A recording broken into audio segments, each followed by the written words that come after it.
Les faits se sont produits dans ce couloir. Une fillette de 4 ans, punie ici, après avoir frappé un camarade. Ce qui pose problème, c'est la nature de la punition. La mère dénonce. Les 2 institutrices, pour la punir, ils l'ont mis sur une chaise au couloir et ils lui ont lié les mains, donc comme ça, et avec du scotch.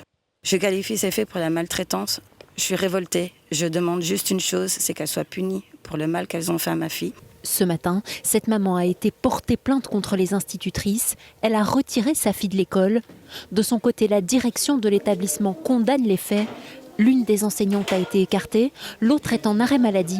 Une procédure est en cours. Nous ne pouvons pas cautionner un comportement pareil de la part de nos enseignants. Nous ne sommes pas restés les bras croisés face à cette situation. Nous avons rencontré les enseignantes mises en cause. Nous avons rencontré également la maman. Nous collectons tous les documents et toutes les informations nécessaires pour entamer un processus disciplinaire. Néanmoins, la direction dénonce le déferlement de haine à l'égard des institutrices sur les réseaux sociaux. Malheureusement, ces réseaux sociaux sont quand même assez nocifs puisqu'elles ont été victimes de harcèlement, de menaces physiques, de propos racistes aussi pour une des 2 enseignantes. Je pense que malheureusement tout part en vrille et que c'est bien facile de se cacher derrière un écran pour juger.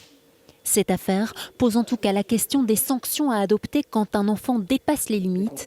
Pour ce psychopédagogue, ici une double ligne rouge a été franchie, l'humiliation et la contrainte physique, même s'il ne remet pas en question le principe même d'une punition.